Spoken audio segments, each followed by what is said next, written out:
A very good morning to you, dear listener, and welcome to Perspectives, a current affairs discussion program on Agate Radio 95.5 Star FM, Makudi, Benue State.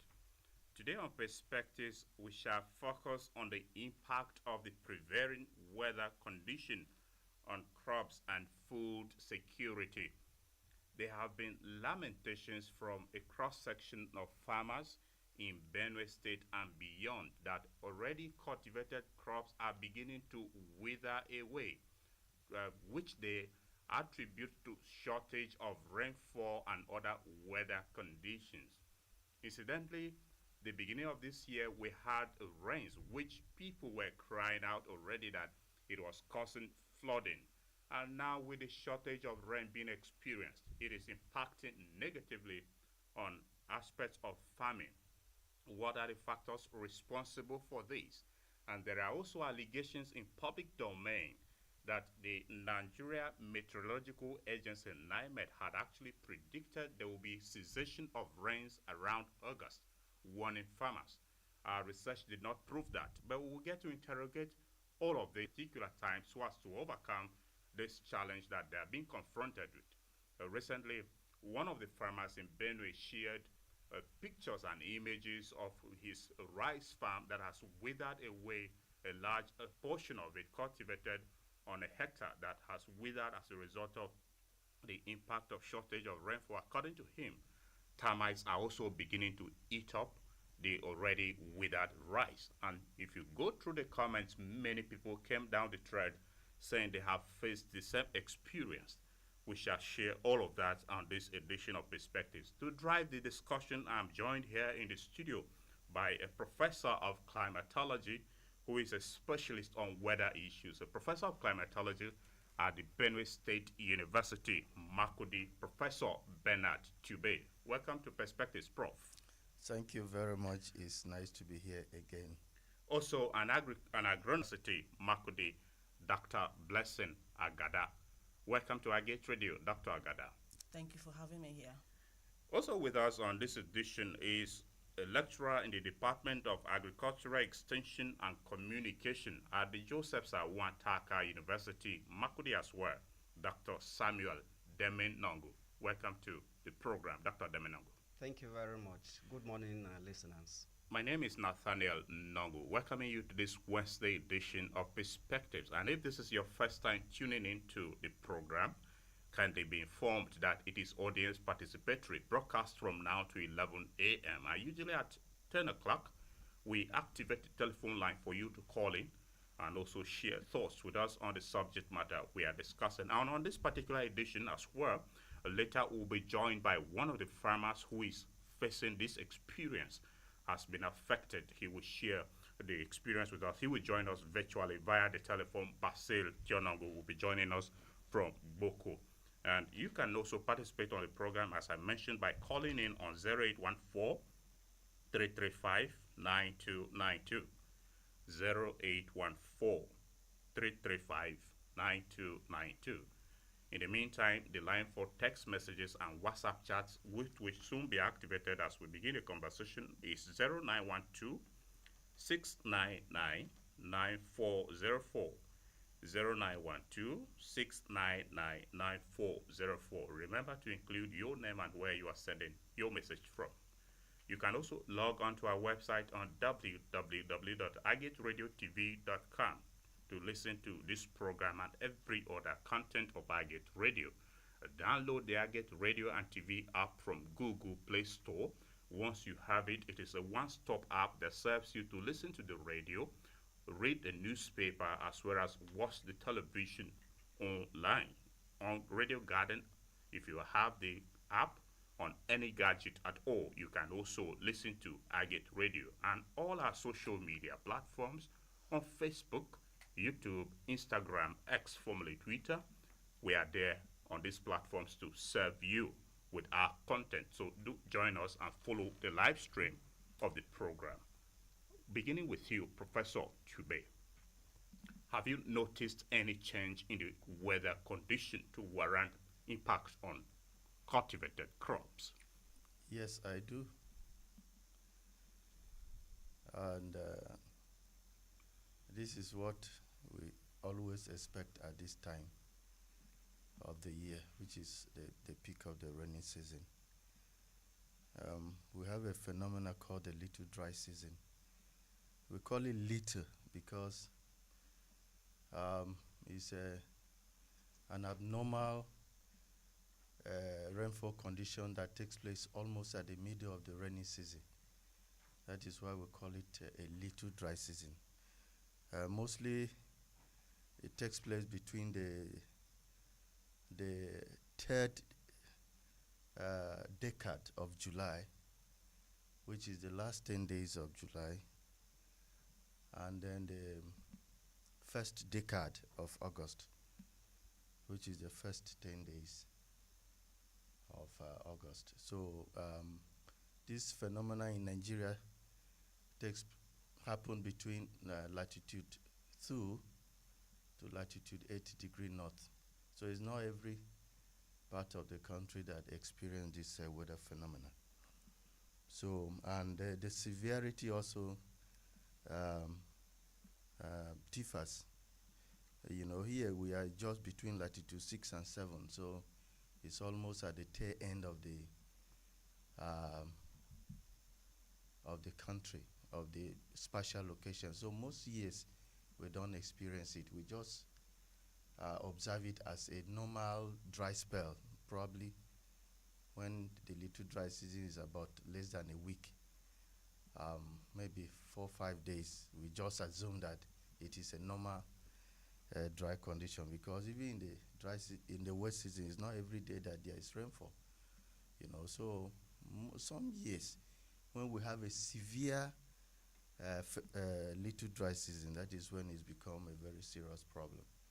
I think we have a severe little dry season in 2020 that lasted about 3 weeks, from July to 11th of August.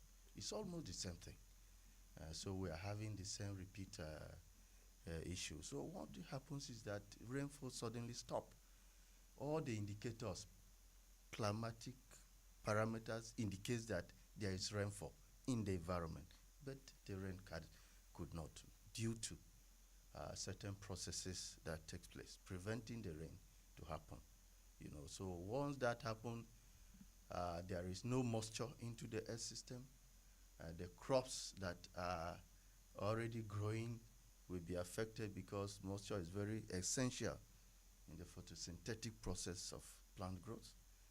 You know, so without moisture, the crops will start showing signs of deficiency, withering, and those crops that are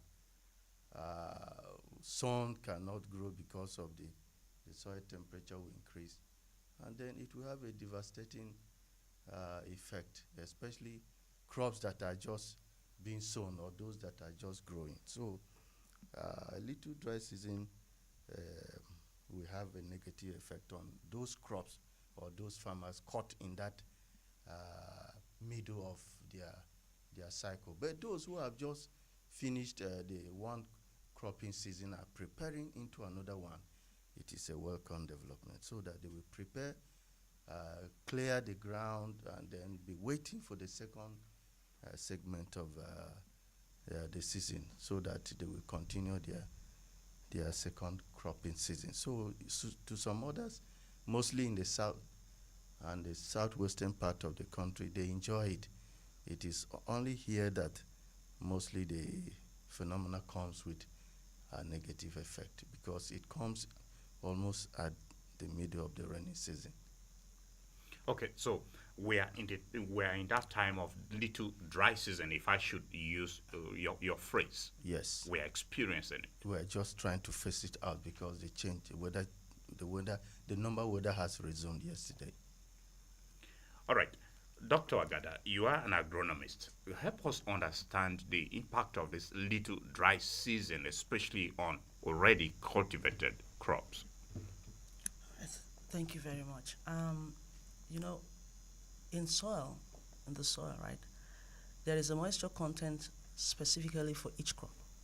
So if a farmer is growing a particular crop, there is the amount of water that will take it through from the time of seedling until harvest. Now, if you are caught in between that your moisture content or the regime is below optimal conditions, then you will experience issues.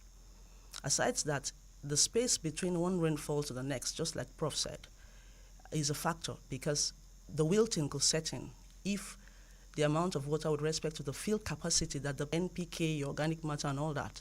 Now, when there is no moisture, the whole reaction that has to happen with respect to the movement of this nutrient from the soil through capillarity action or whatever, now won't happen.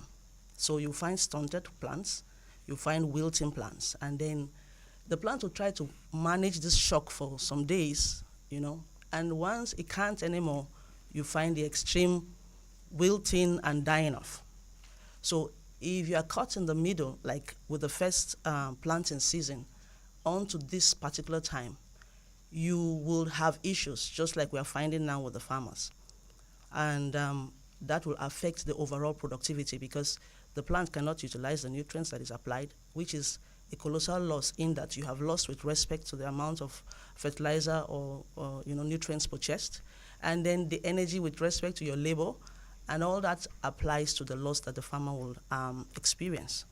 Now, if it's the space into the second season, then you have the time to prepare. But there is also an issue there because if the season becomes shortened, then the farmer has to be taught which kind of crops will he be using for the second season that will beat the duration of rainfall between now and like I saw on the NIMET charts, that rains will cease around for Benue in third week of October. So you have to be looking at what you'll be putting in the soil, either an early maturing variety that will work within 60 days or thereabout. So those are the factors around growing this and experiencing yield with respect to the amount of rainfall because it's a factor in production. Okay, I am really interested when you mentioned that NIMET chart indicate already, although they may have not have made it public yet, but as an insider, seeing that the rain will cease in October, right? Yes. Are we already experiencing it in August as we are? Okay, so it's a little dry season, the dry spells, just like Prof mentioned, that we just experienced. And like if you saw the clouds this morning, and some little showers are coming in. So that dry spell or the little dry season is fizzling out. That's what we experienced for about some places 18 days, some about 21, and all that. So this is fizzling out, and we're entering into the second season. And why I mentioned the NIMET is these things are in the public domain. At the beginning of the year, when the rainy season, when that document came out, the seasonal rainfall prediction document came out, you find that it is there for each state. At the end of that document, they specified the beginning, the onset of the season, and when the rain will cease for each of these agro belts, and then even specified which states. I know that is in English. Yes, it might be heavy. People might not find that, but they still brought it in pidgin. So it's there, right? It's how we'll make use of these documents and see how it gets to our smallholder farmers. That's the thing now. That's what I'm going to say with respect to that. So we are finished kind of going off this little dry season into the proper second season of farming right now.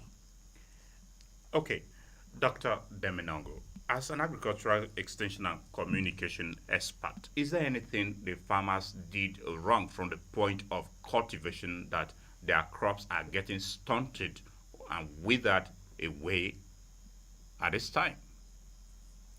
No, it's not as if there is anything farmers actually did wrong. It's just because of the weather, just as my colleagues here are explaining. The fact is that I feel that these NIMET predictions also should be made available to farmers, especially farmers in the rural areas. You discover that, well, my colleague just mentioned they brought it down to pidgin or so. But even at that, I feel that as an extensionist, it is better to reach farmers most of the times in their own indigenous languages. they will understand better and get the information much better. And so it's not as if farmers actually did anything wrong, but then it's just because of the prevailing weather condition at this time, which somehow was predicted by NIMET. And I feel that NIMET can go beyond that to actually try to reach farmers in the rural areas, maybe organizing maybe seminars also, which can be maybe going across to the farmers in the maybe their local languages and all of that, for them to actually understand and follow the weather patterns to actually plant the right crops at the right time. Okay, but are there particular crops that are meant to be impacted and the time of planting? Because based on our investigation, most of the farmers who had this experience confirmed to us that they planted sometime early June and late June rice, upland rice. They mentioned the variety as Faro 44, and some of them maize. And another farmer also confirmed that his soybean farm is affected. And this investigation, based on what we carried out, cuts across Benue, Taraba, and parts of Adamawa. A farmer in Yola also confirmed a similar experience. Are there particular crops that are prone to experiencing this? Yes, there are. You know, there are actually some crops that are actually drought resistant. I think our farmers also should try to know this, and I think it's the duty of with the experts in the field of agriculture to actually try to educate the farmers on some of these varieties. There are some drought resistant varieties, and if farmers could actually use such, it will actually go a long way to help them to overcome this kind of challenge, especially at this time that we're having. Okay, Prof, back to you now. And this again will be on the subject matter of weather. And the rain, the cessation of the rain, is this as a result of impact of climate change? You mentioned the little dry season, which we're experiencing in August already. And your colleague just confirmed that NIMET is predicting some shortage of rain in October, in Benue in particular. Yes, cessation, they are part of the characteristics of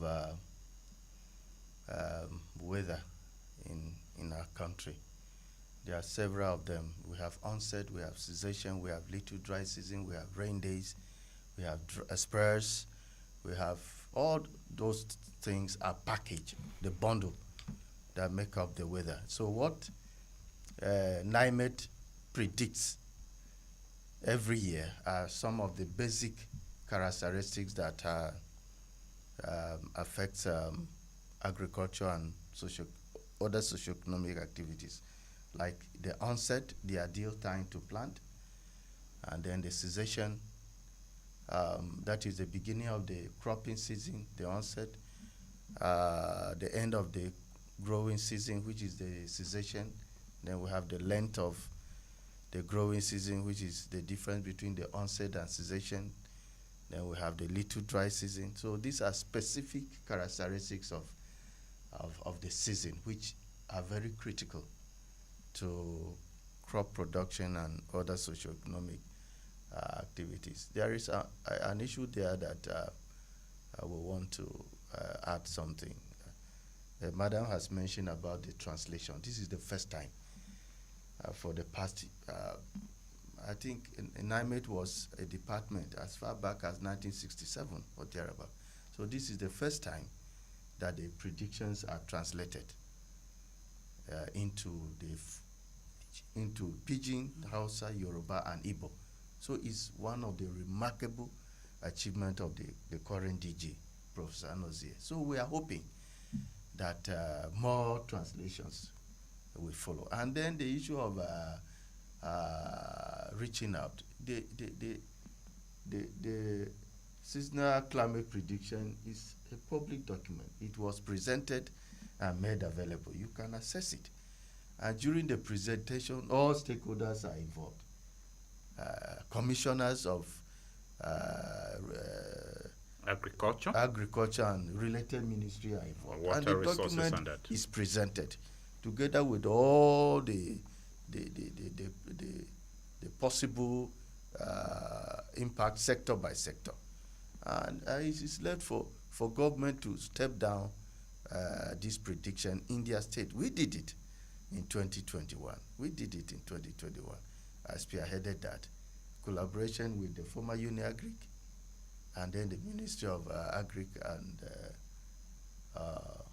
yes, is it Human Natural Resources? Yes. You know, and then we involved AFAN in it in 2021. We look at that prediction and how all the stakeholders we can collaborate. It was a wonderful bet. We didn't have a follow-up. I think the 2021 supposed to have been hosted by the former UniAgric, but from there we did not. So this is actually what we need to step down these predictions and then engage the various stakeholders where we start looking at it individual, within the state so that we bring it home. And then the AFAN too, they will also cascade the information down to the local government, down to the council. By his grace, by God's grace, we'll reach there. Okay, Dr. Gada, with this challenge on our hands, the impact of the weather on crops that are cultivated, how long will this persist? Since there are some crops that are getting to maturity right now, with respect to at the level of the smallholder farmer fields, some might be harvesting based on when they planted in June. Some might not get that the yield that was projected. So before a farmer starts planting, he envisions what his yield is going to be, and that helps to inform the planning with respect to the inputs that is going to be applied to that crop. So, for instance, if we say we are growing corn, and on 1 hectare you are projecting 4 tons as your yield, you will work out what your fertilizer will be. Give a background to certain things around crop production that we've been encouraging smallholder farmers to be able to mitigate issues like this. The dependency on inorganic fertilizer has become one of the things that has also exacerbated the issues of climate change. So when you rely so much on these inorganic fertilizers and you place them in the soil, things happen that sense mineralization, volatilization happens, and then the kind of gases we don't want in the atmosphere finds their way into the atmosphere. So we have more issues with the climate change. What we are trying to tell the smallholder farmers is returning back to basics, regenerative agriculture. In a place where the farmer mulches, even in the issues with this kind of prolonged dry spells, what happens is, because you're mulching around the crop, you're creating a false climate, and there's a lower temperature around that particular plant that stores moisture for a longer period. So we wouldn't experience as much as this kind of impact with respect to the dry spells or the little dry seasons that we're talking about if these practices are adhered to on the farm. So it's not about just getting the seed. I see a disconnect most times with we researchers and the farmers, and sometimes even the Ministry of Agric, because in cases like this, just like Doctor mentioned, there are seeds, there are varieties that are drought resistant. So if the farmer knows that, and then during the period of growing, he practices the good agronomic practice we are saying, look, mulch. Mulch gives you false temperature around the plant, helps to store in that moisture for a longer period of time, helps to reduce the issue of weeds. So you have less reliance on even the herbicide that is also going to impact the climate again. So if these things are adhered to, your yield will be better off, as well as you farming sustainably. And if we collectively do that as smallholder farmers or even large-scale farmers, then the issue sometimes with respect to this kind of little dry seasons or the dry spell would also be impacted. So you won't have that. So it's like a circle that if certain places are fixed, then you don't need to experience this. So it is where we have to, educate more, build their capacity with respect to things like this to avoid that, so that their yields are not impacted when there are certain shocks with respect to climate issues that are beyond now or not in their control. So it's easier to manage certain things that are in your control than lamenting like this with issues that you cannot, variables that you cannot manage. Yeah, so that's what I would say with respect to that. Anyway, as we will go along and get to understand some of those drought-resistant varieties, but for now, we've been joined virtually by one of the farmers who is directly affected by this situation. Basi Tionongo is joining us via telephone from Boko. Good morning, Basi Tionongo. Good morning, sir. Thank you very much for joining us here on Ageto Radio 95.5 Star FM Makudi. We are discussing the impact of prevailing weather conditions on crops and food security. Okay, sir. And here in the studio, I have a discussant, Professor Bernard Tube is a professor of climatology. Dr. Blessing Agada is an agronomist at the Joseph Sawantaka University. And Dr. Samuel Demenongo is also of the Joseph Sawantaka University. He is an expert in agricultural extension and communication. So these are the panelists we have on the program. Back to our subject matter with you. You shared images of your farm that has withered away, which you allege is due to impact of weather. Speak to us about what really happened, Basi. Okay, it's nice having you this morning. My name is Tionongo Basio. I'm a graduate of agriculture and economics from Federal University of Agriculture, Makodi.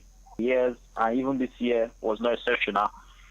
I farm rice harrow 44 on 1 hectare at kilometer 5 Boku Hill Road. Is an upland rice, and I've been doing it over the years. So this year, I planted farrow 44 around 28th of June this year. The rice started doing well.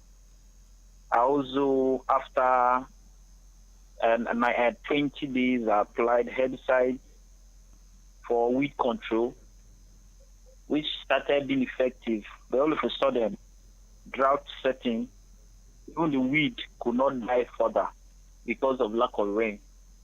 So as time proceeded, I was trying to apply NPK fertilizer, which is the first phase which I normally do. But unfortunately, it could not happen because there was no rain. So I've been observing the rice. All of a sudden it started yellowing. So due to the drought effect. So I went there last week, and I discovered that the whole rice, like 70%, due to intense heat, the rice died off. Like part of it was destroyed by termites. Because you know termites, that when the ground is wet, they don't normally come out. But when the ground is so dried, they come out to eat any flesh they see around. So they now started feeding on the stems of my rice. So they also caused more harm, plus the dryness of the ground. So the rice died off. At the moment, if you go there, you only see the emerging weed. So that's the state of my rice farm. Okay, you mentioned that you planted 28th of June. At what point did you start experiencing this rice farm getting to wither away and being eaten by termites, as you have stated? Okay, as of 17th of July. As of 17th, before 17th of July, there was heavy. After 16th, then 17th of July, I applied herbicide. So it was within this period that the rain couldn't fall again, because after that heavy rain, I applied the herbicide. The drought started kicking in, so it could not rain further. But I thought it would rain back, so I didn't see any rain till this incident happened. Okay. And was it did you suspect that it's as a result of applying the herbicide that may have caused the rice to wither, or you are just confident that is the impact of drought? The type of herbicide I applied doesn't affect rice. And even when Okay, I applied it, maybe my rice let's, was still greenish. yes, maybe you should tell us what herbicide you did apply to. Okay, this is what I've been doing over the years. It's not new to me. Like I applied on the 17th, I applied 2,4-D for broadleaves. You know, I normally mix 2,4-D together with Petrak. Petrak is for narrow leaves. Star Force is for each grass. And I've been doing this on my farm every year. I give it complete 100% result. You go there, you're not selling wheat. You see only the rice, and it doesn't affect the rice. So even this time around, so I applied it. If that rain continued, nothing would be, even the grasses would have died off completely.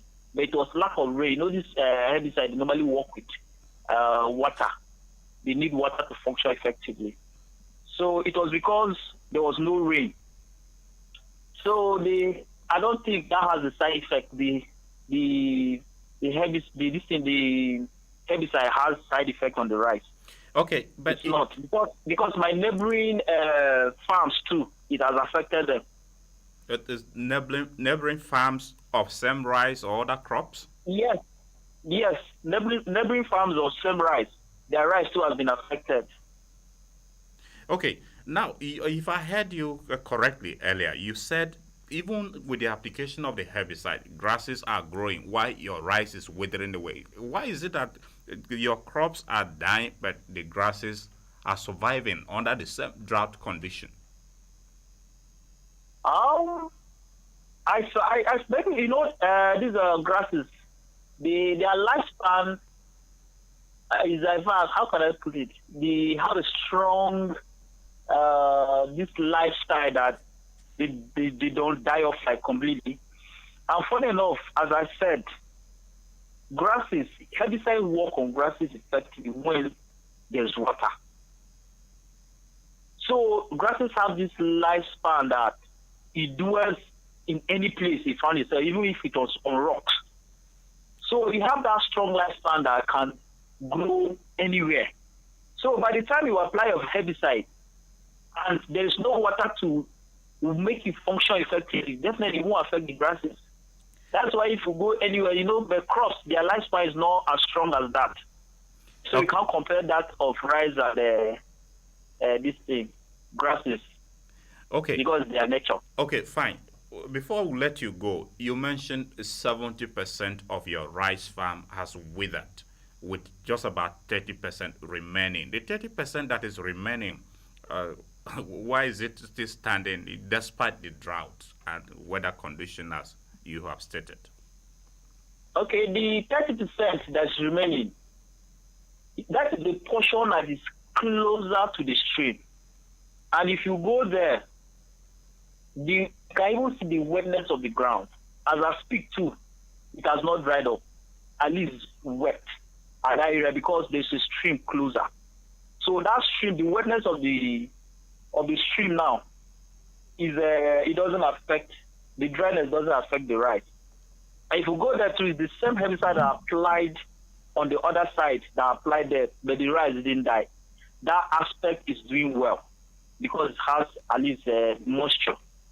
But the other side, where it's far away from the stream, that is where everything died up because of the harsh weather condition.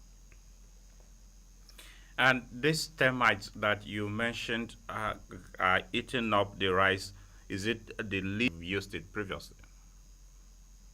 I'll be cultivating on this same area of land over the years.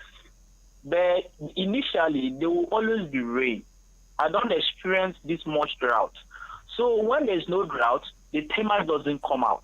But when there's drought, they normally come out. That's why if you can see during dry seasons, you see termites eating everything they see, any flesh they see around.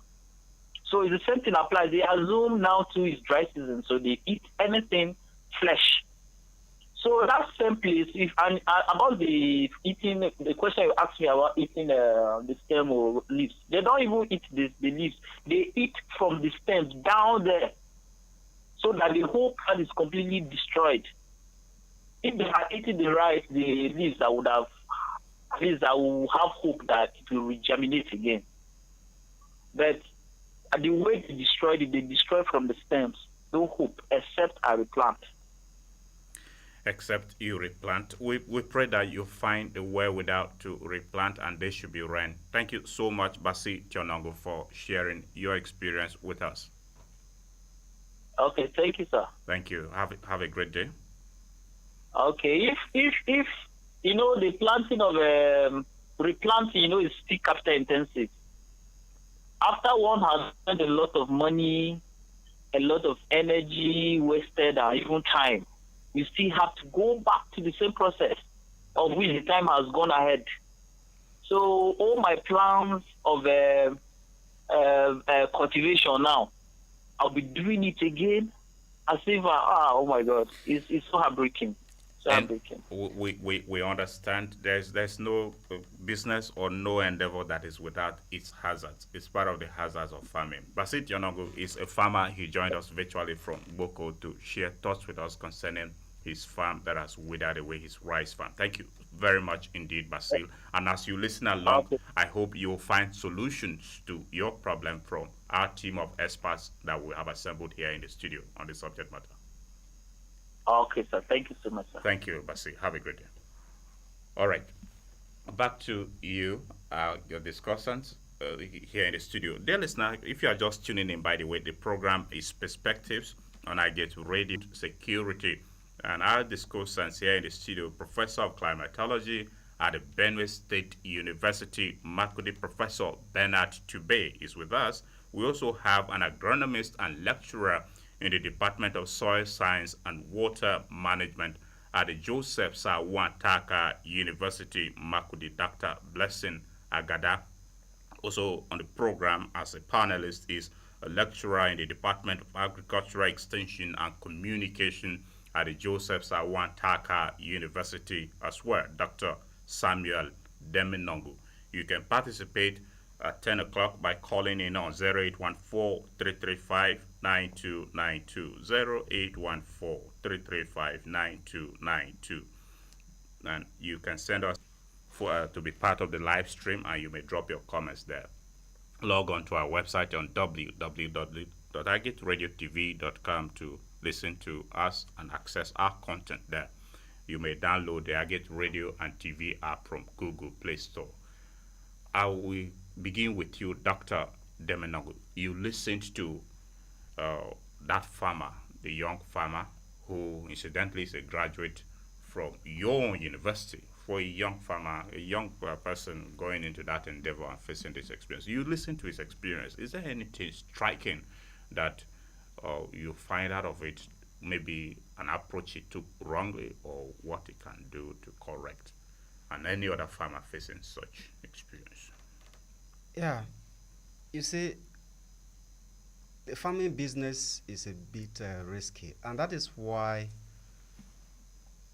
it becomes so difficult for farmers to access, let's say, credit facilities from commercial banks. Also, it's because of some of these scenarios. Well, the farmer might actually plant early in time, but then, like this drought, it's a natural occurrence. It's actually a natural occurrence that one cannot really do much about. And so it goes with the hazards if farming, actually, it does. And so I'll only advise that he should maybe transplant also. Of course, that may be extra costs also. But then that also has some negative effect on the costs of food also. Already we have seen that prices of food items are on the high side, are skyrocketing. And with this drought that has actually persisted for some time also, it will actually have a negative effect on productivity. such that at the end of the day, if some measures are not put in place also, we may still experience such. So our farmers, well, is more of a natural occurrence also. I think the measures have to contend with it and see how they can actually overcome it. Okay, Prof, you also listen closely to Basil from the point of view of a weather expert. Speak to us about his circumstance and any other farmer facing that experience. What are the immediate solutions? Yes, just to add to what my fellow panelist has said, you know, this bundle of risk, we have to look at them passionately, identify those that are natural, you know, a decision. Like you have the decision to plant, you know, that is in itself a risk, you know. So when you assemble these things, it gives you a better way of managing the risk. You know, we are talking of something that is natural. You know that within this time, the likelihood of it happening is almost 100%. So it's you to prepare. That is why the predictions are issued. Within this period, expect this. So it's now left for you to build that in your planning, in your decision. You can start early, like what he's saying. Farming rice, June 22 is already almost at the, you know. Middle of so the year. he didn't factor in that there is a risk waiting that may happen in July, August. You see. So that is part of what we discussed during our interface, that you need to take the NIME prediction gives you an outlook. This is what may for the year. Then you put it down and decide to plan with it. Mostly you can start early planting. That is one of the natural ways of mitigating the risk. And then as Madam said, you look for varieties that are drought resistant and early maturing.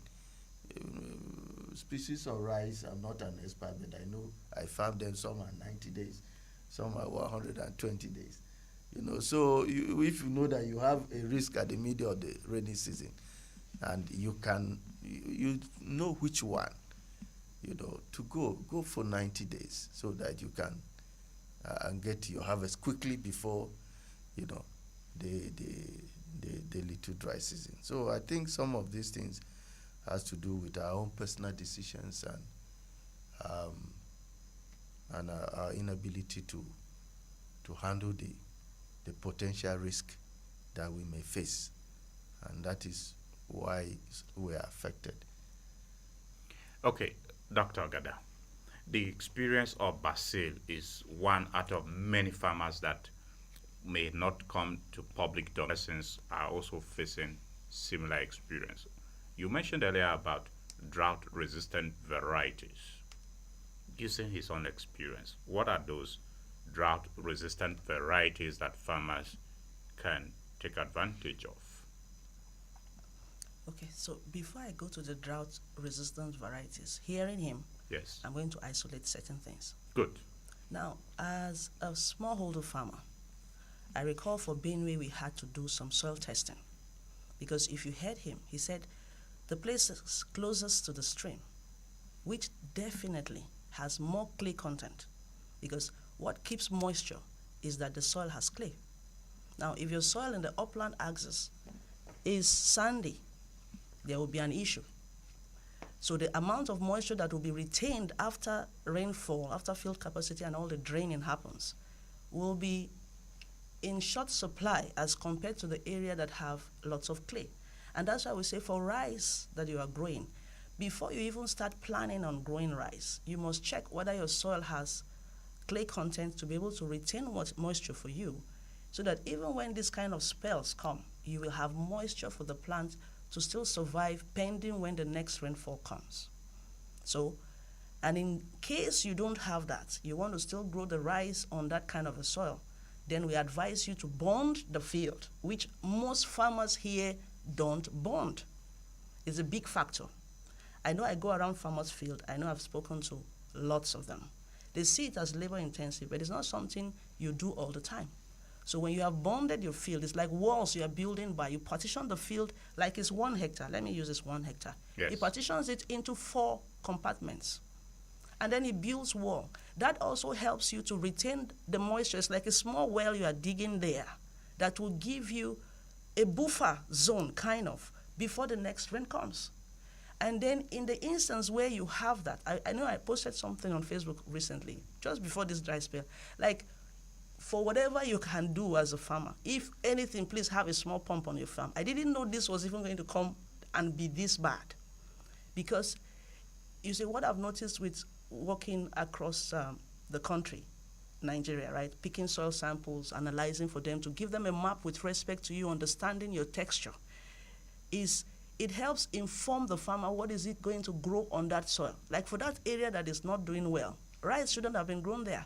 Maize would have been doing better. And then he divides his field around that portion that is closest to the river and plants his rice. So you see, it still goes back to the planning, factoring the rainfall, factoring the kind of soils that you have there. And then we can now start talking about the variety that you are growing.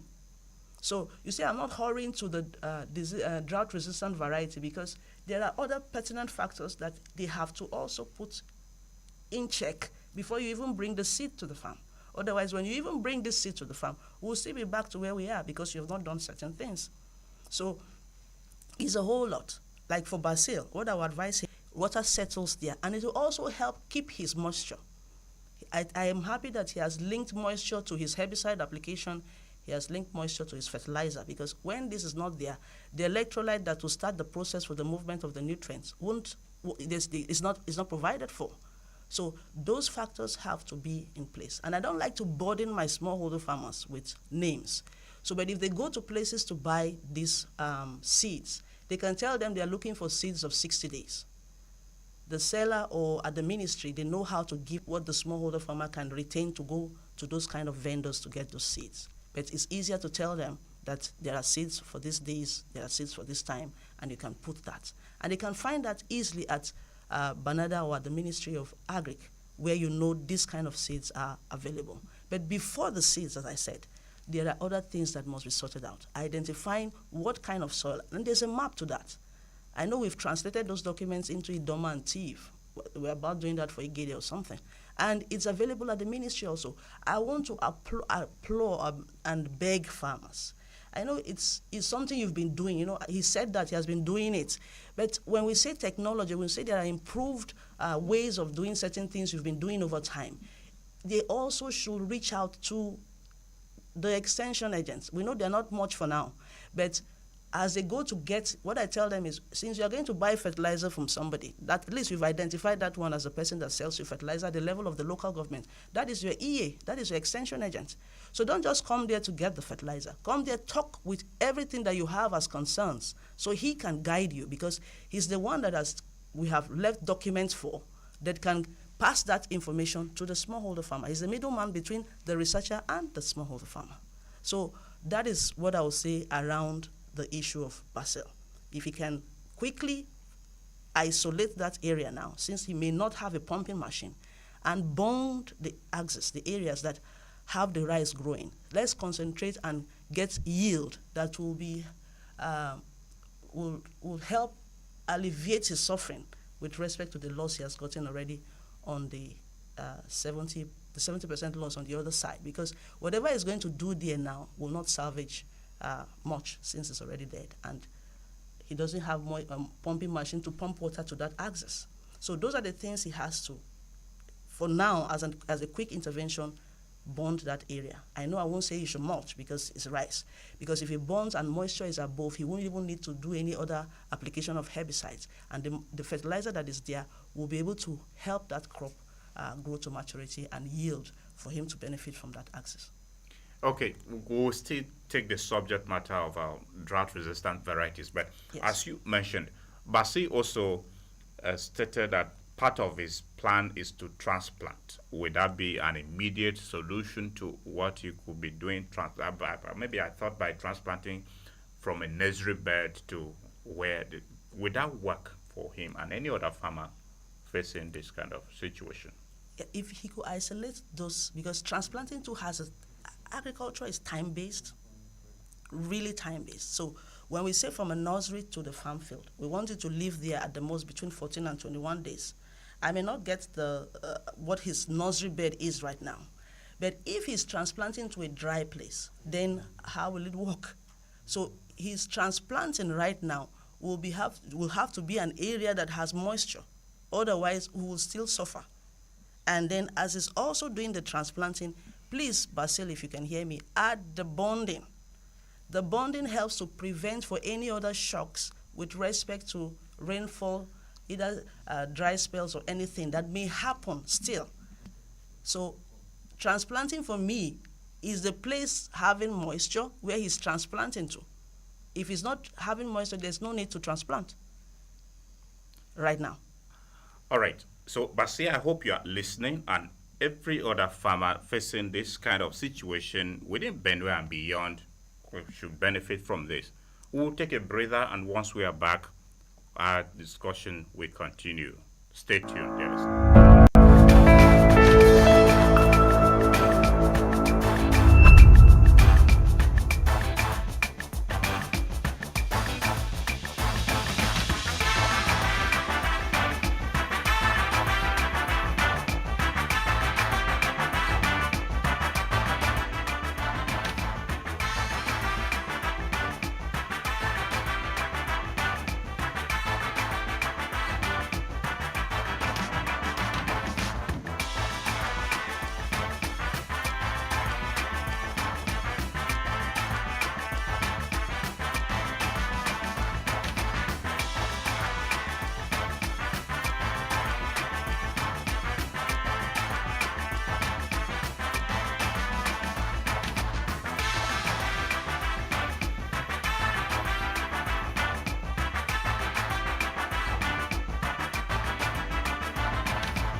Thank you very much for staying tuned, dear listener, and welcome back from that short break.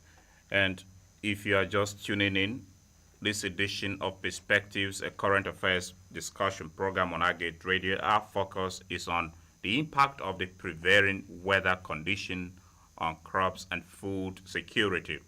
You can participate on the program now by calling in on 0814 335 9292. 0814-335-9292. Once you connect with us, we're interested in knowing your name and where you are calling in from. Then you make your submission. Please keep it very brief. Good morning. Good morning, sir. Welcome to Perspectives. Thank you, sir. I am Ondachi Gabriel from Ojakpama, Adoka. All right, good to have you join us, Ondachi Gabriel from Ojakpama, Adoka, in Otukpo local government. My just in the house. Yes, warm greetings to you. I thank Agate Radio for this big classroom you have created for us to learn something from it this morning. In fact, when we were children in the school, we learned about desert encroachment. Where some part of the world there will be no rain, but there are other places that rain will fall continuously, and farmers will enjoy those areas. In our Benue state today, farmers are fearing because of the type of weather we are feeling. This time now, we are talking of choosing some crops for a particular period. This time now, most of our farmers that we have in Benue State, they are rural farmers, and they don't know how to adopt this system to the season. I pray that much enlightenment is taken to the rural areas like Agate Radio is doing now. Not everybody is listening, so that our farmers can benefit from it. If not, it's not only desert encroachment alone, but the whole world is being encroached, and Benue State is included. We pray that God will help us. If not, the type of crop that we plant in Benue State here some people, some farmers have 3, 4 farmers, crops to plant. Some choose 2, some have 1 to depend. And if one lost to this climate, the crops may not be found in the state. I'm not feeling that we now are experiencing small,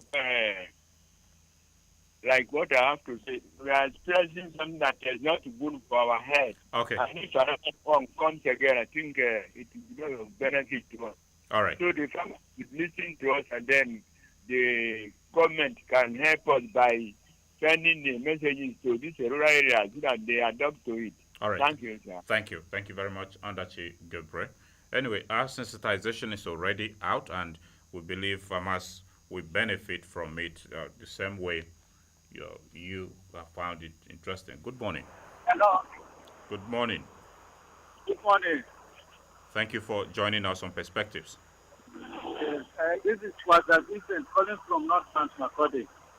Okay, good to have you join us, Kwaza. It does appear you are in traffic, or because your background is very noisy. Okay, I hope it's okay now. Okay, speak to us, Kwaza Vincent from North Bank. Yes, I've listened. I've greeted in the studio. I've listened to the farmer that complained about this drought, that this rice spoiled, and also I have the same experience. I planted my groundnut, and now that it's ready to harvest. Now the ground is very strong as a result of the drought, and I cannot remove it, and the groundnut is germinating on the ground. So this drought has caused a lot of downfall to we farmers this year.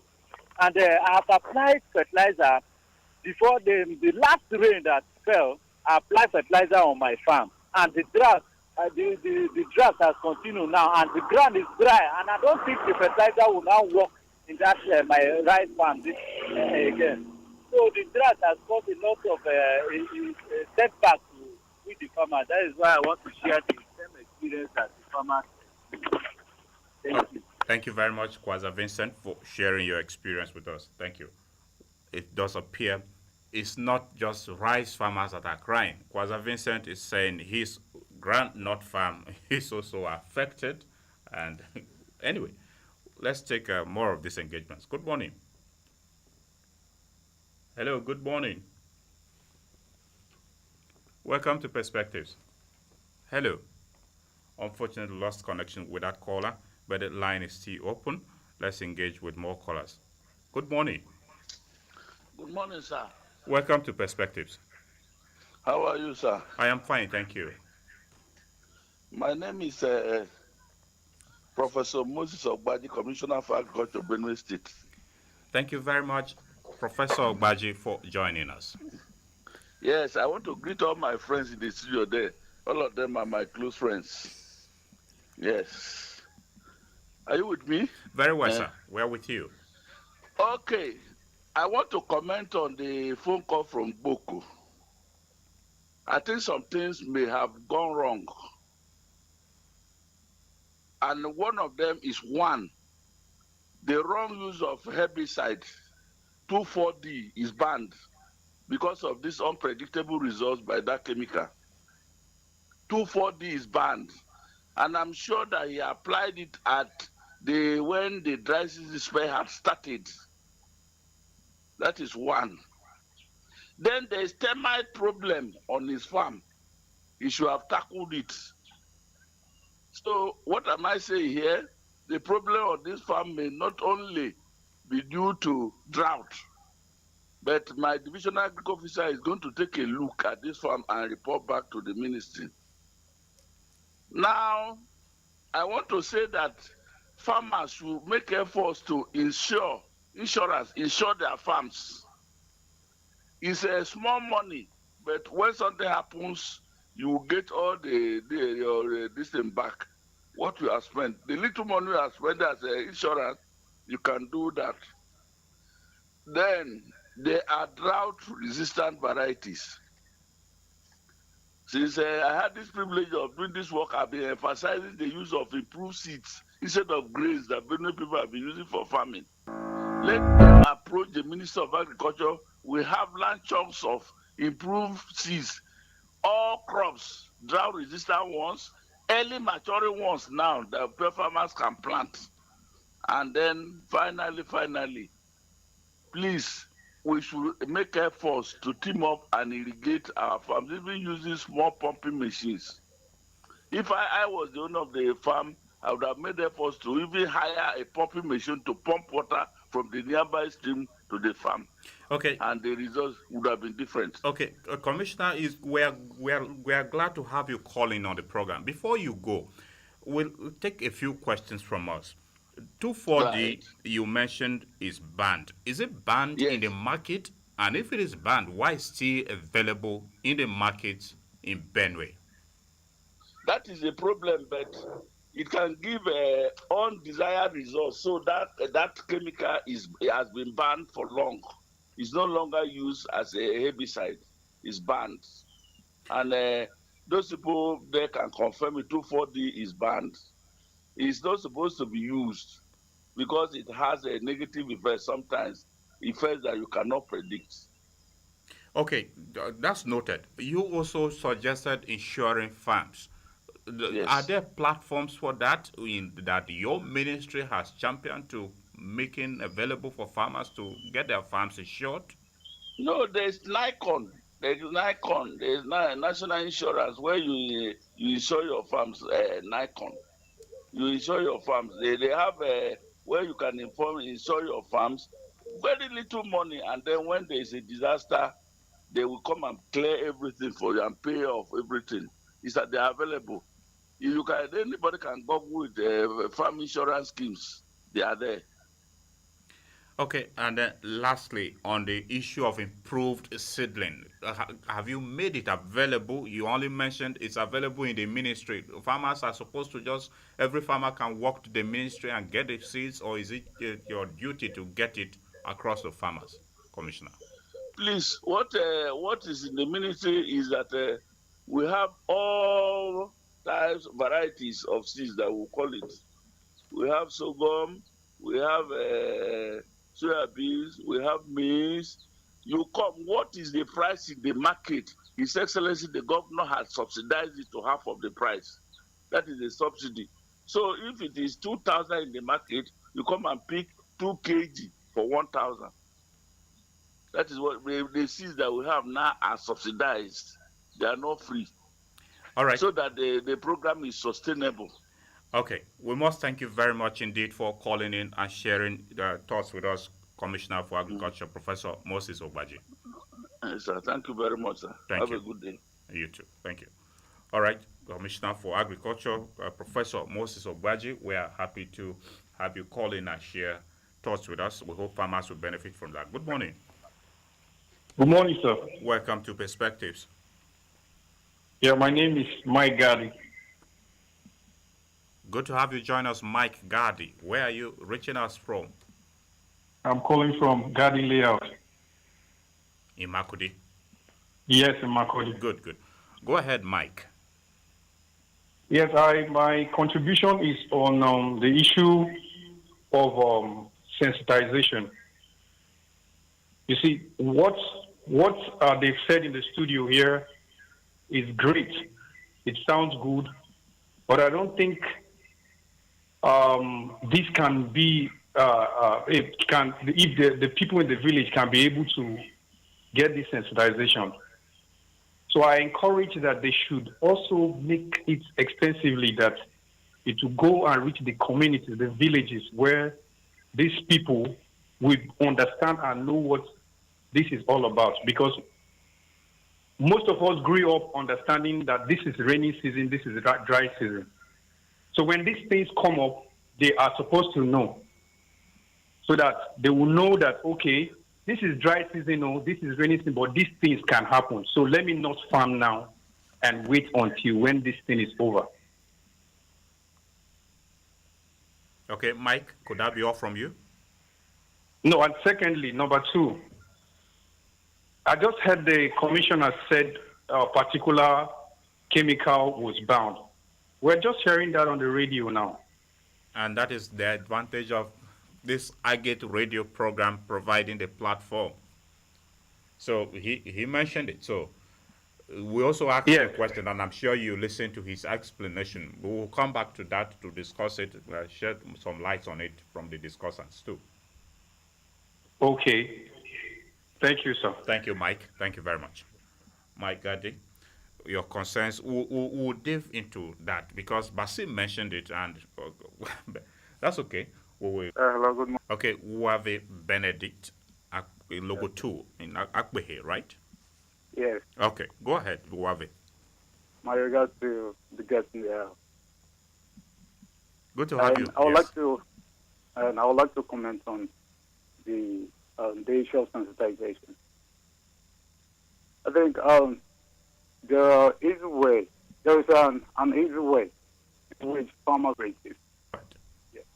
And I'm saying in the rural areas, if they can inform them about the development, I think the sensitization will go a long way. And from there will easy and the process. And secondly, if Agri Radio can find a day again to invite the Commissioner of Agriculture and Natural Resources, there are some questions the public will like, people like us would like to ask him. He made he figured out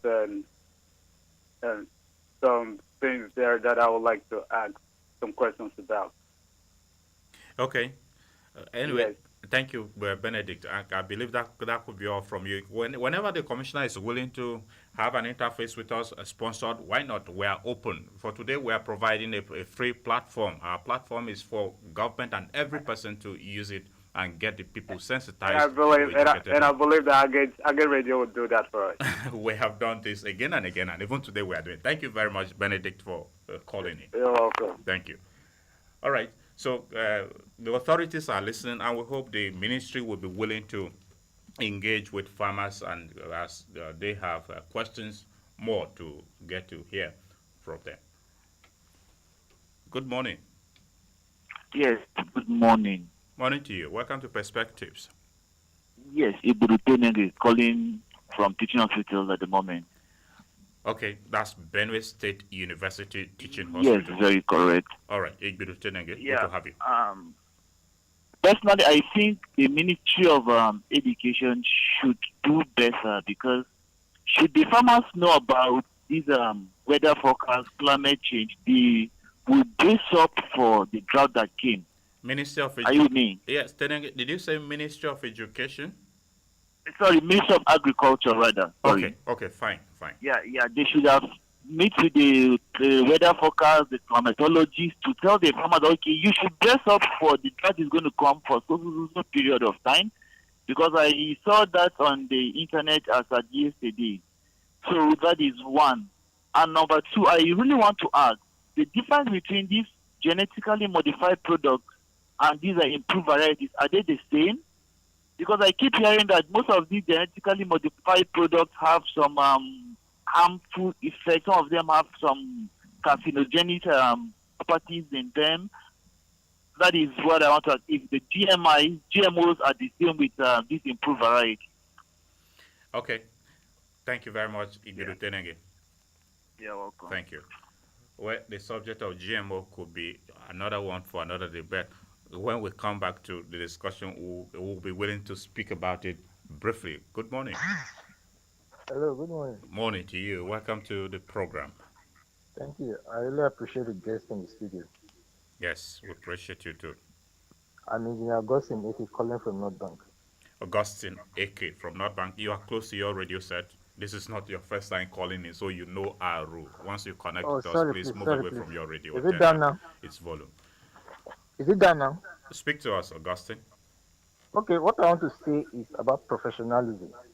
You see, there are even modern methods of farming where you don't need rain. In fact, rain is a nuisance.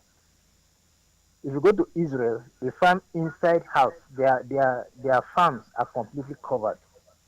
Because of what? They don't even need the rain at all. But the problem is that we don't consult our professionals. Since we don't consult our professionals, these professionals are not forced to go into innovative explorations where they can research into such things. And you know, research is cost implicating. So when you research into such things and nobody is asking you for them, nobody is asking you to get your research results, at the end of the day, you'll be working at a loss. So to avoid that issue of working at a loss, it is better for us to always engage and task our professionals so that Okay. they can give us innovative methods that can help us to farm where some of these things can naturally be taken care of. All right. Thank you, Augustine Eke. We appreciate you. Thank you very much. Thank you. And that is why, for us at I Get Radio, we have assembled this team of professionals to give the knowledge, innovative methods, profile the solutions free of charge, and we hope every farmer will benefit from it. Good morning. Good morning, sir. Good to have you join us on Perspectives. Yes, sir. Jairus Otumola from High Level. Jairus Otomola from High Level. Could you speak up? You sound so low this morning. And you are down with malaria. Oh, sorry about that. Quick recovery. Yes. I want to appeal to the Honorable Commission how we should pass such information to the rural area. I learned that you have some agricultural extension officer to name one in the whole of Benue State. They are not up to 50, second of 100. Jairus, we can hear you quite okay, but your radio set, which is close to you, is interfering. So if you may turn down the volume or move away from it so that we'll hear you better. Are you okay now? Yes. You said the agricultural communication extension workers should do what? Maybe you start from there. Agricultural extension workers, they are not up to 50 in the whole of Benue State as are there. Now, we don't know how many of them now. So if the Honorable Commissioner can liaise with the governor so that they can employ or train some youth, pick some youth from each local government, train them very well, send them to the field. Workers, the farmers, they are ready to pay some tippers for rendering these services to if some services should be rendered, and through the information will also be passed to them. The kind of seed, the kind of crops they should plant at a particular season and at a particular place, like my friend said in the studio here now that here something can grow here, this one cannot grow here. Mulcher, torture, I'm not agriculturist anyway. So I always try to learn it.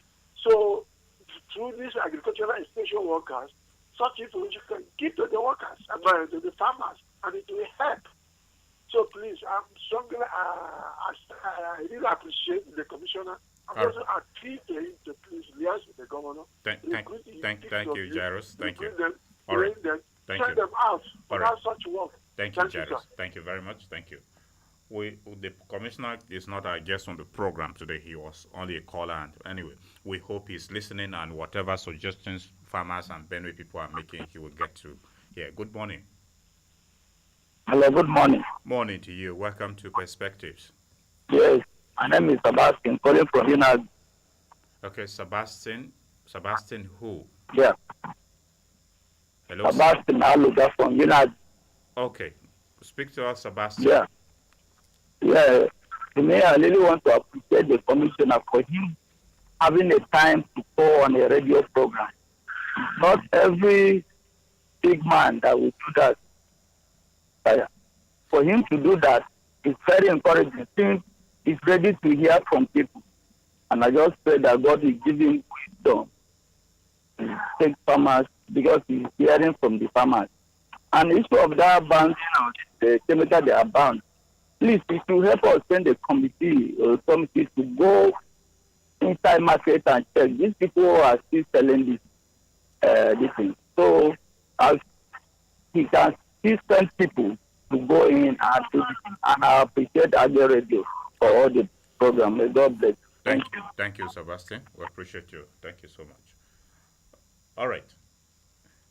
Before we engage with more people who are still waiting on the line, let's touch on some of the issues. Dr. Agada, I will begin with you, and to be on the subject matter of the banned chemical 2,4-D, which Basil mentioned and the commissioner. Is that chemical banned based on your position and what you people do as researchers? 2,4-D. Is it banned, as the commissioner also mentioned? And if it is banned, why is it still available to the people? Okay, so when a herbicide is banned, like the 2,4-D, and even the series of the paraquat, you still find that because there's no monitoring with organizations that should ensure that these chemicals don't come back into the country or get into the hands of the farmers, then you still find them. And because, just like you heard Basil, because they've been using this particular product, they still think it is there when they are not sensitized to know that it's been banned and you're not supposed to use them again. And because the marketers themselves, those that are selling or importing these things, want to make money, it's a systemic thing. You find until the information is passed on to the farmers that they get to know about it. And then, on the other hand, too, of government, these things are not allowed into the country, into the stores where these farmers go to buy. Then we can say, okay, this particular product has phased off out of the market. So when it's there, when they go and that's what they see, and if you check, most times in the far rural community, what goes there is not usually what you find around in the cities. And because that is what is available to them, then they get it and use as they've been doing before. So it is correcting this indigenous knowledge of theirs, of this is what I've been doing over the years with this new information. That is where the sensitization comes in. And then they can get the correct information with respect to inputs, not just herbicides, even every other inputs with respect to the hybrid seeds the commissioner said. So my commissioner mentioned the hybrid and the drought varieties that is in the ministry. If the smallholder farmer doesn't get that information, he doesn't know where to get the seeds from. And that's where the extension agent comes in. Colin mentioned we have 50 back then. But I know I've interfaced at the level of the Ministry of Agriculture with the director of Agri Services. And I know there's been work to improve that number.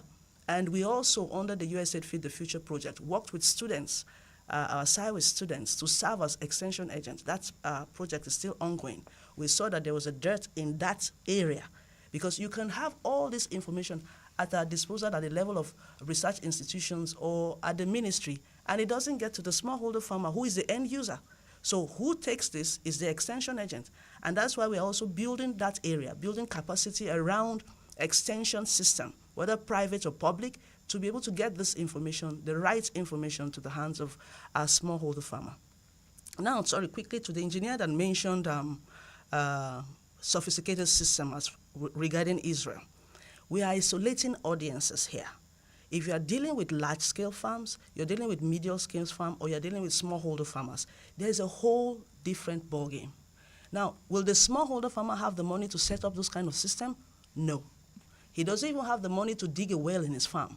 And we know that these sophisticated systems, like talking about the greenhouse or the screenhouse and all that, or hydroponics and this, works with people who have the funds. The initial investment is the issue.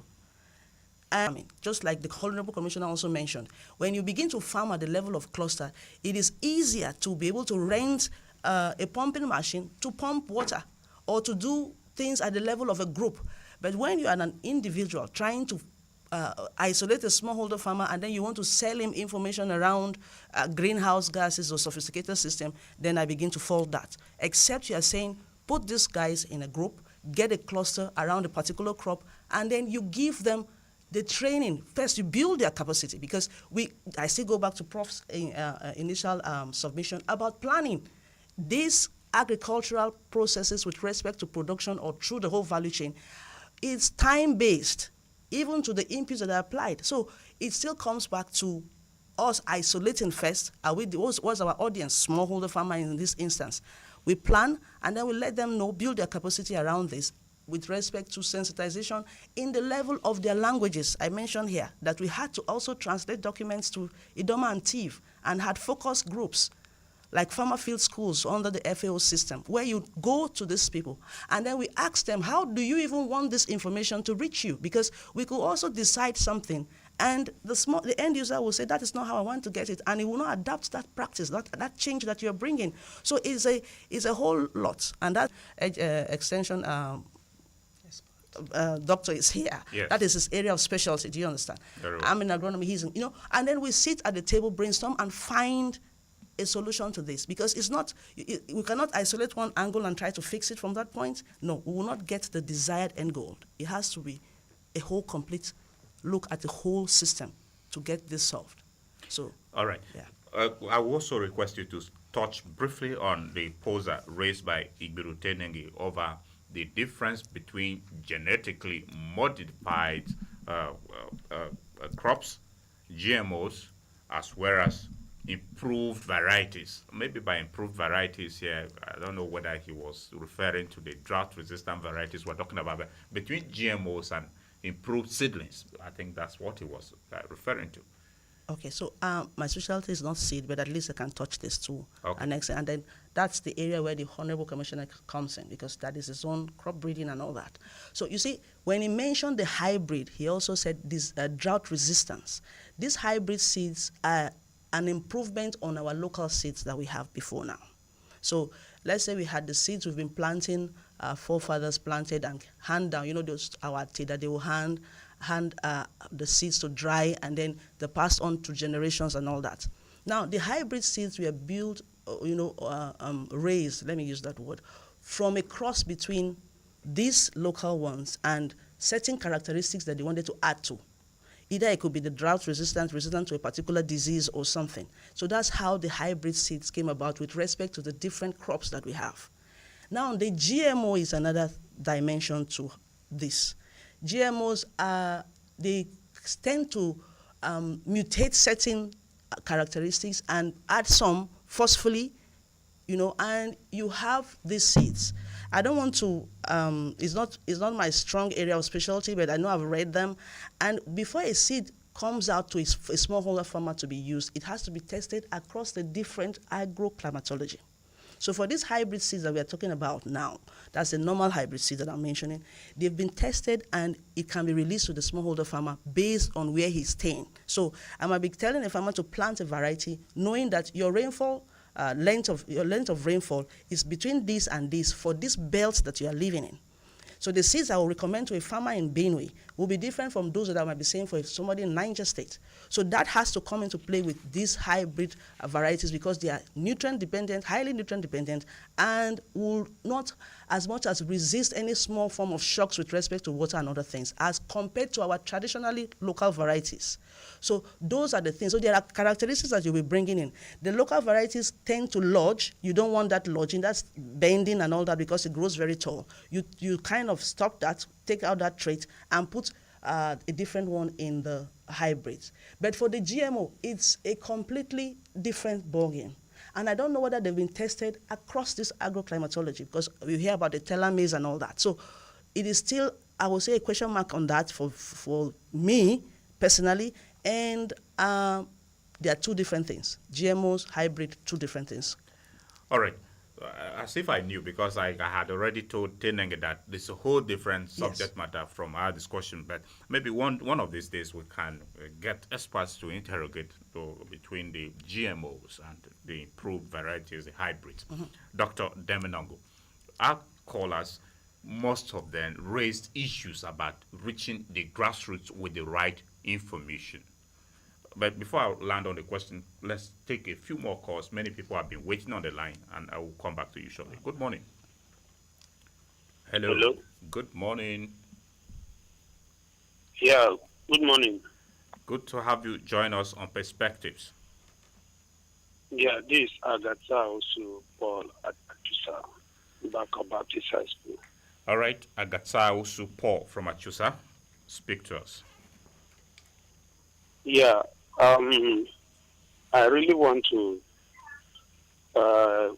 plead with the government for sensitization for the farmers, and if they can make it in the local dialect, it will help so much to the farmers, because not many are educated.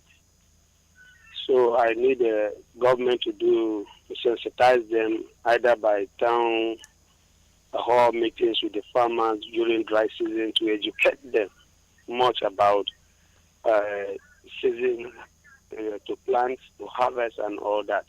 And again, to the chemicals that are bound, please let government take total drastic action to make sure those chemicals are no more in the market. It will help the farmers because maybe some of the farmers in the villages will not understand. Maybe it's only this young man who is being educated that has posted his damages on social media that so you guys have heard their view and they're suffering. So I feel the government should help to make sure they eradicate all that will cause. Sometimes a farmer know that this is rainy season with farm, but then the rainfall will not fall for a period of time. So it's a natural something, and I feel government should look into it. I was trying to ask a question, but thank God the commissioner have thrown more light about the insurance from farmers insuring their farms. Okay. In such emergency they will have. So thank you so much. Thank you, Agatausu. Thank you very much. Okay, so Dr. Deminongo, pointedly, what is being done or can be done to effectively communicate agricultural information to rural farmers? We at Agate Radio, we are doing our bit, but the only part of agricultural communication and extension workers, which somebody is stated about shortage. We have not investigated that, so, but speak to us. Yes, that allegation is true. We actually have a shortage of extension workers in the state. Why? Because for quite some time, some have actually maybe retired, some resigned, some have died or so. For quite some time, there have not been employment in that area, as Bernarda, the ADP of the state. And so, at each point, we're encouraging and appealing to government to employ more extension workers. Because in most cases, they are the ones that actually reach the farmers in the rural areas. Because most of these small-scale farmers, they're in the rural areas. And most of these things and information, they don't reach them in time, or they don't even get to know about maybe the new innovations and all of that in time. So it is pertinent for the government to actually employ extension workers who can actually reach these small-scale farmers in the rural areas. They banned 2,4-D and other maybe herbicides. I want to tell you that if you go to the rural areas, most of these small-scale farmers are using this. Some are, in fact, clamoring to have them. They don't even know that they are banned and all of that. And you know that some of these chemicals, it comes to a point, the weeds become even resistant to them also. They're not even effective. And that's why you see that some farmers, after maybe applying these herbicides, you discover that, in fact, the weeds are flourishing. And they begin to wonder, it is because of some of these things. So government actually needs to actually employ extension workers who can actually reach these farmers to give them timely information. Not only that, there is need for government to actually emphasize the formation of cooperatives, farm cooperatives, just as one of the callers actually mentioned.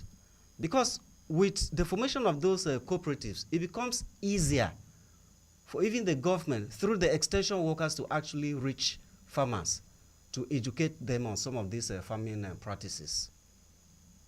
Okay, beyond the government, the Joseph Sawuantaka University, where you are from, the Department of Agricultural Communication and Agricultural Extension and Communication, is there anything the university is doing with regards to complementing the efforts of the government in this regard? Yes, there are. There in UNAGRIC, we have, Joseph Sawuantaka University, we have Institute of Food Security. And they have workers that actually go to the field to actually interface with farmers from time to time on some of these things and to give them timely information. Of course, there are subject specialists in all these areas, so they actually go out. So the Joseph Sawantaka University is actually doing a lot in trying to reach farmers in that regards. Can I say something? On your university? Yes, on the university. Okay. Because, this is something that I'm involved in directly. Okay. So the university entered into a memorandum with the USAID Feed the Future Nigerian Agricultural Policy Project, as well as the USAID Feed the Future Nigerian Agricultural Extension Activity. These are two projects that work here in Benue. Mr. Adai is the coordinator for that arm, and I'm also the coordinator for the one on policing. And we worked with the university, the College of Agronomy specifically, to raise 400 level students, train them, build their capacity with respect to soil, with respect to inputs, with respect to seed, and even understanding how to communicate findings to smallholder farmers. And we had this in conjunction with the Benue State government. We've had meetings and created what we call the COP, the Community of Practice for Benue. The idea is to have ready hands to pass this information, augmenting what the government of Benue State is doing already.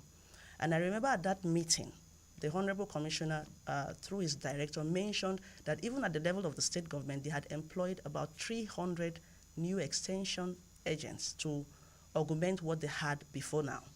And with the system we were building, we were raising farmers themselves. You mean in the current administration or the past? Yes, this current administration. The meeting was early this year that we had that COP meeting at the ministry.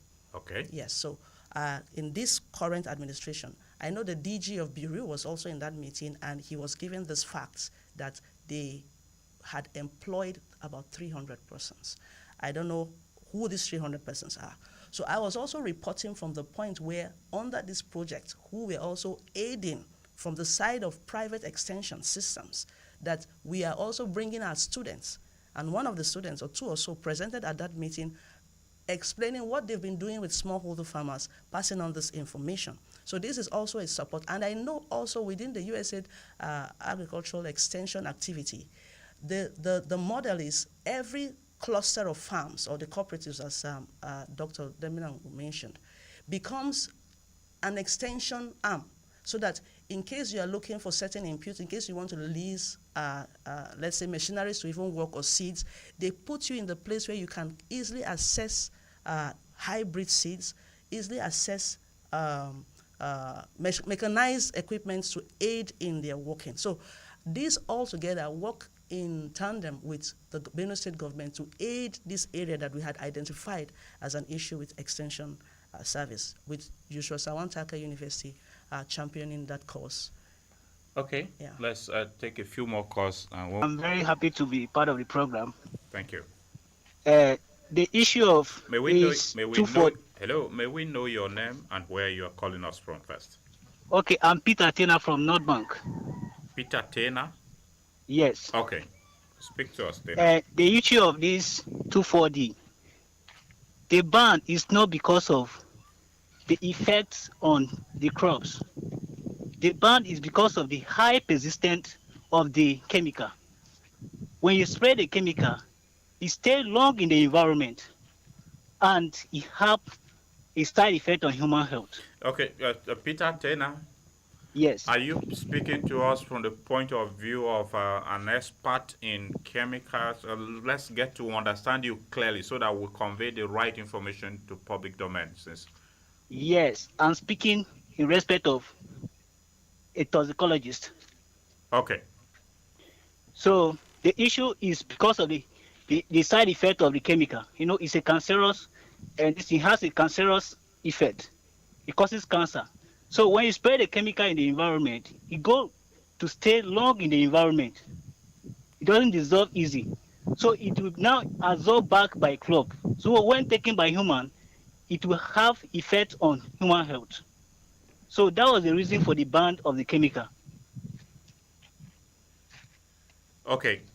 So yes. Okay. So with regards to farming now, based on the environment, you mentioned you are a toxicologist, right? So yes. So in the aspect of farming, are you insisting that it has no effect on farming or crops in whatever way, and therefore the ban does not apply to farming? Is that the information you are trying to pass, or what? Yes. Yes. That is the main reason. The main reason was the human health, the effect on the human health. It was not because of the crops. While spraying it, like people mix, when you mix it, it will still pour on your body in one way or the other. It will affect your health.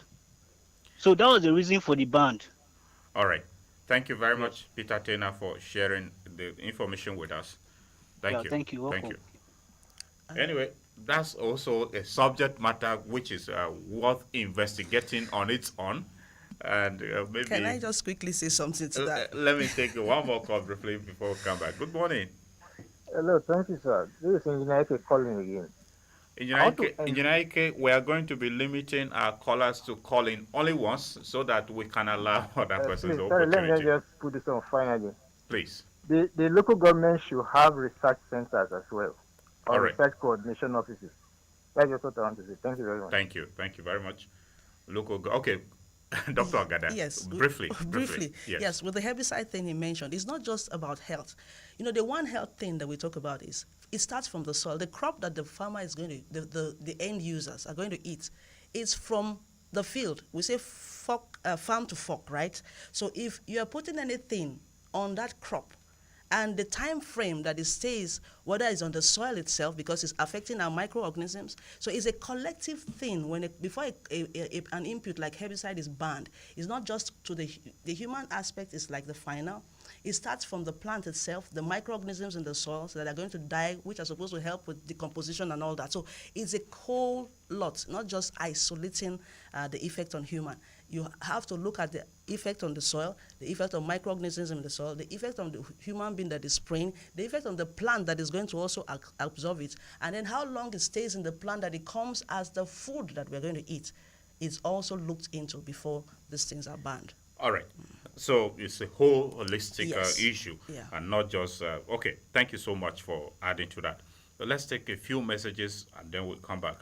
Beginning from our live stream feed from our social media pages, Facebook in particular, Peter Luke says, an interesting topic owing to the fact that it is the current situation in the country. The crops are becoming dry for lack of rain as the weather is so hot. We are praying for rain so that the crops can regain their nutrients and yield properly. All right, thank you very much, Peter Luke. Comrade Tekula Ahangba says, commendable discussion. Thank you, Tekula, for following our page and also sharing comments with us. Our text messages, well, the commissioner made mention of a product called drought resistance varieties. If there are such varieties in Benue State, no farmer will cry of crops being dried up because of shortage of rain. Where can one get such?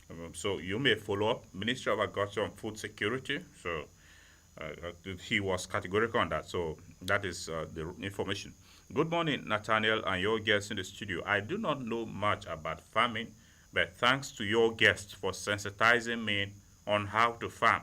Okay, thank you.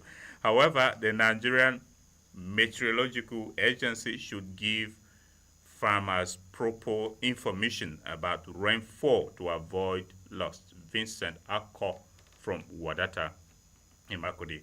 Vincent, thank you very much. We are glad that you've been sensitized of farming.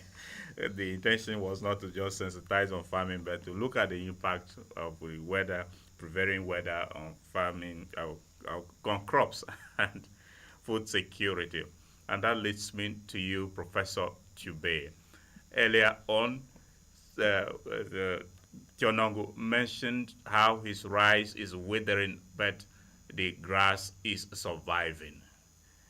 Does it speak to the climate situation? And given the prevailing weather condition, the impact it is going to have on food security in the long run? Yes, of course. The climate is a resource, it's an input into the agricultural production process. That is basically provides the moisture, and then the crops takes from there. You know, that is where we are coming in. And then in terms of food security, of course, yes, because as climate is the major input, it affects food quantity, the food production. As we are saying now, all those crops that withered, there will be no harvest. So we are most likely, not most likely, we are likely going to experience a kind of reduction in harvest due to this little dry season. So definitely food production this year will be drastically reduced, so that will affect food availability and cause a lot of such shortages, and that will definitely affect the prices of food items. And unfortunately, we are just here last few weeks complaining of flood. Yes. And now, we are talking of excess water now. We are talking of shortage water. Then very soon, the onset, the cessation will come and also compound the problem. So these are some of the critical issues that weather is a very important factor in food security. And okay, so we need like other panelists are saying, what we need to do is to continue with this collaboration so that everything at the end will harmonize into a win-win scenario where the farmer or the small-scale farmer at the end will benefit, and then the society at the end will also benefit, because they are the major stakeholder in the food production process. We are not practicing mechanized farming, so majority of the food, comes from them, and then they are the major stakeholders. So what we need to do is to pull together this expertise, and then from all the stakeholders, and then see how that will translate collaboration. Maybe we have to kickstart it, and it was very fruitful. We hosted it in Benue State University, invited formally the Minister of Agric. They were there, and then an expert from Justum also came, and they brought all those varieties, and we also invited AFAN. The state chairman was there with, so it was a very fruitful, discussion. They tell us their own field experience. We give them our own, and it was very, very elaborate. Very well. So because we are fast running out of time, this will be for me to give you your concluding thoughts now. With the weather condition as it is, should we still depend on the rains to farm, or is irrigation farming the prospect now? Well, yes, irrigation, you are still talking of water. It's the same rainfall that replenishes the underground water resources, both to the surface and on the underground. So definitely, if there is no rain, the surface water will also diminishes.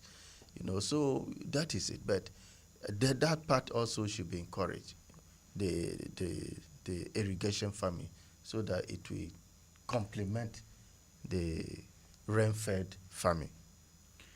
Okay, Dr. Agada, our time is no longer there. So I will just allow you to give your concluding thoughts to farmers. Now that with the situation prevailing, what are the best strategies for them to adapt? Should they delay cultivation and the already cultivated crops, the immediate solutions to sustain them as an agronomist?